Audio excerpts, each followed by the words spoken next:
அடிப்படை சட்டங்கள், ஆவணங்கள் பற்றி தெரிந்து கொள்ள வின் லா சேம்பர் யூடியூப் சேனலை பாருங்கள். சப்ஸ்கிரைப் செய்யுங்கள்.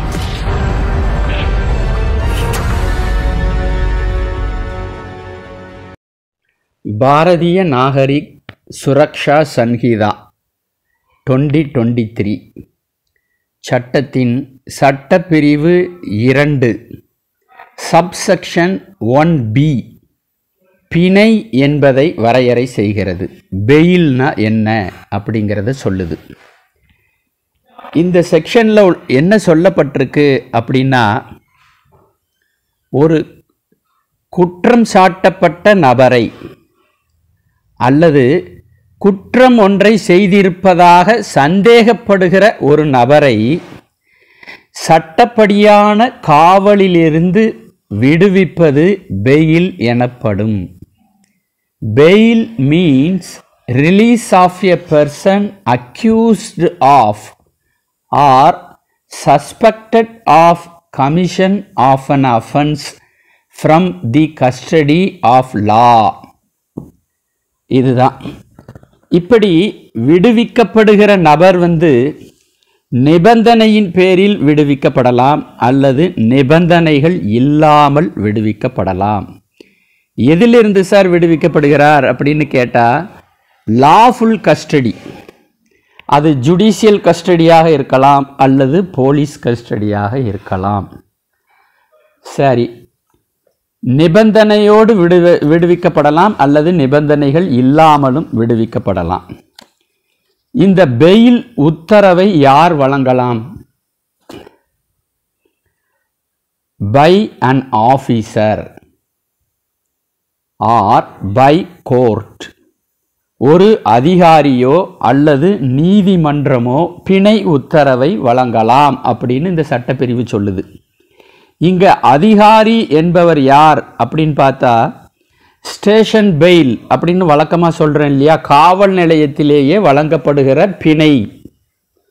அப்போ காவல் அதிகாரியை குறிக்கிறது. இந்த சட்டப்பிரிவில் பை அன் ஆஃபீஸர் அப்படி என்று சொல்லப்படுவது அதிகாரம் வாய்ந்த காவல் அதிகாரியை குறிப்பிடுகிறது. அப்போ பெயில்ங்கிறது ஸ்டேஷனில் கொடுக்குற பெயிலையும் சொல்லலாம், நீதிமன்றத்தில் வழங்கப்படுகிற பிணை உத்தரவையும் சொல்லலாம்.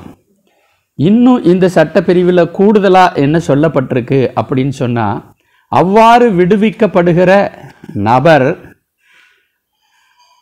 நிபந்தனையின் பேரில் விடுவிக்கப்படலாம், நிபந்தனை இல்லாமலும் விடுவிக்கப்படலாம்.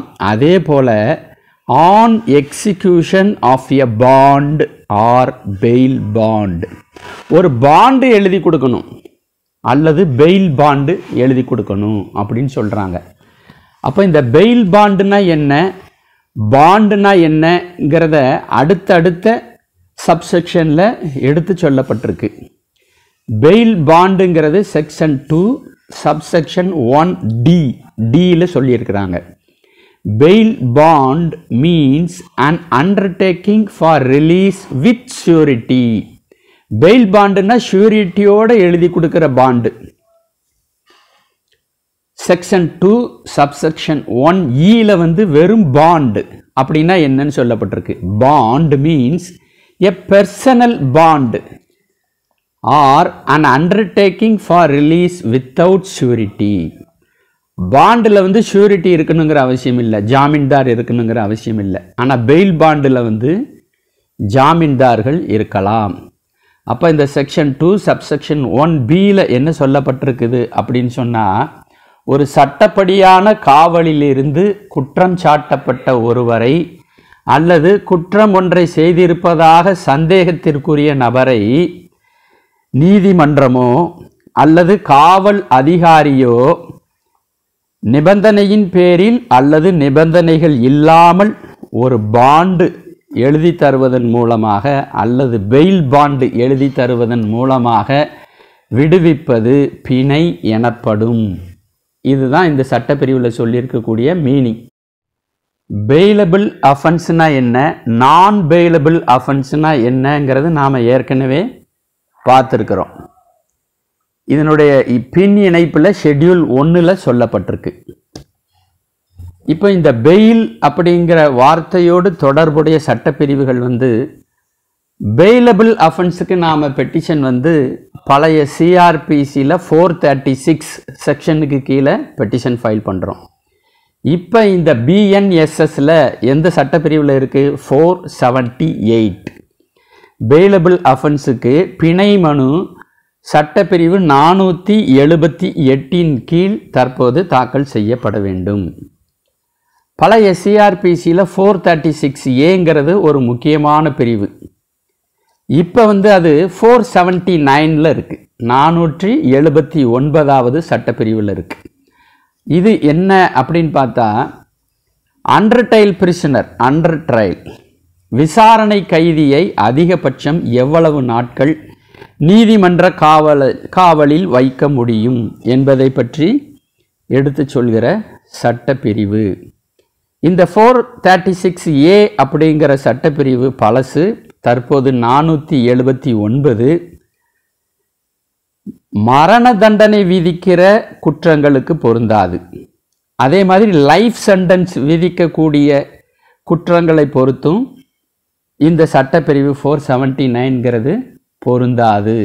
இந்த 479 படி ஒரு நபர் நீதிமன்ற காவலில் தொடர்ந்து இருந்து வருகிறார். எவ்வளவு நாட்கள் இருந்து வருகிறார்? அவர் மீது சுமத்தப்பட்டுள்ள குற்றத்திற்கு உரிய அதிகபட்ச தண்டனை எவ்வளவோ அதில் பாதி கால அளவிற்கு சிறையில் இருக்கிறார். one half of the maximum period of imprisonment specified for the offense under that law. அப்படின்னு சொன்னால் he shall be released by the court on bail.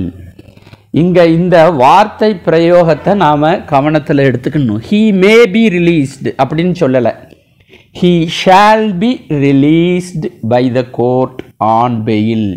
இங்கே வந்து நீதிமன்றம் தான் விடுவிப்பு செய்யணும், பெயிலில் விடுவிப்பு செய்யணும். இது கட்டாயம். ஒரு குற்றத்திற்கு எவ்வளவு நாட்கள் சிறை தண்டனை அதிகபட்சம் விதிக்க முடியுமோ அதில் பாதி அளவுக்கு ஏற்கனவே சிறையில் இருந்துட்டாரு, நீதிமன்ற காவலில் இருந்து விட்டார் அப்படின்னு சொன்னால் அந்த எதிரியை வந்து உடனடியாக நீதிமன்றம் பிணையில் விடுவிக்க வேண்டும் என 479 சட்டப்பிரிவு சொல்லுது. அதே போல் முதன்முறை குற்றவாளி ஃபர்ஸ்ட் டைம் அஃபண்டராக இருக்கிறாரு. ஃபர்ஸ்ட் டைம் அஃபண்டர் யார் அப்படின்னா who has never been convicted of any offense in the past. கடந்த காலத்தில் எந்த ஒரு குற்றத்திற்காகவும் தண்டனை விதிக்கப்படாத நபர், அவர் தான் முதன்முறை குற்றவாளி.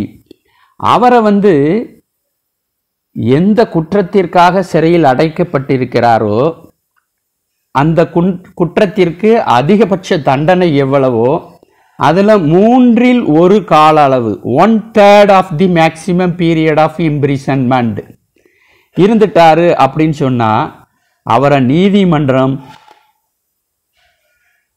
பாண்டின் பேரில் கட்டாயமாக விடுவிக்க வேண்டும். he shall be released on bond by the court. 1/3 கால அளவு ஜெயிலில் இருந்துட்டாரு, முதன்முறை குற்றவாளியாக இருக்கிறாரு அப்படின்னு சொன்னால் அவருக்கு வந்து பெயில் கிடையாது, பாண்டு போதும். பெயில் தேவையில்லை, பாண்டுங்கிறது போதும். அந்த பாண்டு அடிப்படையில், பாண்டுங்கிறது நாம் என்னன்னு பார்த்துருக்குறோம், ஷூரிட்டி இல்லாமல் விடுதலை செய்வது. அப்போது ஜாமீன்தார் வேணும்னு நீதிமன்றம் கேட்கணுங்கிறது கிடையாது. அதே மாதிரி நீதிமன்றம் வந்து பப்ளிக் ப்ராசிக்யூட்டரை கேட்கணும், கேட்டுட்டு போதிய காரணங்கள் இருக்கிறது அப்படின்னு சொன்னால் இந்த பாதி தண்டனை காலத்தை விட அதிகமான காலத்திற்காகவும் ஜெயிலில் அவரை வச்சிருக்கலாம். அந்த நீதிமன்ற காவலை வந்து நீட்டிக்கலாம். அவரை வந்து பெயில்லையோ விடணுங்கிற அவசியம் இல்லை, அல்லது பாண்டில் விடணுங்கிற அவசியம் இல்லை. ஆனால் பப்ளிக் ப்ராசிக்யூட்டரை கேட்டு காரணங்களை எழுத்துப்பூர்வமாக பதிவு செய்து அவரை அதிக காலத்திற்கு ஏன் சிறையில் வைத்திருக்க வேண்டும் என்ற உத்தரவை வந்து நீதிமன்றம் பிறப்பிக்கலாம். சரி சார், இப்போ வந்து பாதி பீரியடு ஜெயிலில் இருந்துட்டாரு அல்லது 1/3 பீரியடு ஜெயிலில் இருந்துட்டாரு. இப்போ யார் வந்து இந்த செக்ஷனுக்கு கீழே பெயில் பெட்டிஷன் ஃபைல் பண்ணணும் அப்படின்னு பார்த்தா இந்த செக்ஷன் 479 சப்செக்ஷன் 3ல சொல்லியிருக்கிறாங்க. Superintendent of jail where the accused person is detained. இந்த குற்றம் சாட்டப்பட்ட நபர் எந்த சிறையில் அடைத்து வைக்கப்பட்டிருக்கிறாரோ அந்த சிறையினுடைய சூப்பரிண்டென்ட் என்ன செய்யணும்? 1/2 பீரியட் அல்லது 1/3 of the period mentioned in subsection 1 முடிஞ்சு போச்சு அப்படின்னா shall forthwith make an application in writing to the court to proceed under subsection 1 for the release of such person on bail. இவ்வாறு பாதி தண்டனை காலமோ அல்லது 1/3 தண்டனை காலமோ சிறையில் ஒருவர் தொடர்ந்து இருந்து வருகிறார் என தெரிகிற பட்சத்தில் சூப்பரிண்டென்ட் ஆஃப் ஜெயில் வந்து அந்த நீதிமன்றத்தில் ஒரு பெயில் கேட்டு விண்ணப்ப மனுவை தாக்கல் செய்ய வேண்டும் என்று BNSS 2023 சட்டப்பிரிவு 479 கடமை ஆக்குகிறது. நான் பெயிலபிள் அஃபென்ஸுக்கு வந்து முன்ன 437ல் பெட்டிஷன் ஃபைல் பண்ணிக்கிட்டு இருந்தோம். இப்போ வந்து அது செக்ஷன் 480. அதே மாதிரி ஒரு விசாரணை முடிஞ்சுது, சாட்சிகள் விசாரணை முடிந்து தீர்ப்பு சொல்லப்படுது. தீர்ப்பில் வந்து அவரை குற்றவாளியாக நீதிமன்றம் கருதி தண்டனை விதிக்கிறது. அந்த தண்டனை காலத்தை நிறுத்தி வைத்துவிட்டு மேல்முறையீட்டு நீதிமன்றத்தில் ஆஜராவதற்காக தண்டிக்கப்பட்ட நபரிடமிருந்து ஒரு பெயில் பாண்டு எழுதி வாங்கலாம், அவரை பிணையில் நீதிமன்றம் விடுவிக்கலாம் என சட்டப்பிரிவு 481 சொல்கிறது. 481 சொல்கிறது. ஆன்டிசிபேட்டரி பெயில் முன்ஜாமீன் அப்படின்னு சொல்கிறது முன்பு வந்து 438ல் இருந்தது. இப்போ வந்து செக்ஷன் 482ல் சொல்லப்பட்டிருக்கு. செக்ஷன் 482ல் முன்ஜாமீன் அப்படிங்கிறது சட்டப்பிரிவு 482 direction for grant of bail to person apprehending arrest. ஒரு நான் பெயிலபிள் அஃபென்ஸில் மாண்புமிகு உயர் நீதிமன்றத்தின் முன்பாகவோ அல்லது செஷன்ஸ் நீதிமன்றத்தின் முன்பாகவோ இந்த எதிரி கைது செய்யப்படும் போது அவர் பெயிலில் பிணையில் விடுவிக்கப்பட வேண்டும் என்ற உத்தரவை கேட்டு வாங்கலாம். Anticipatory fail 482.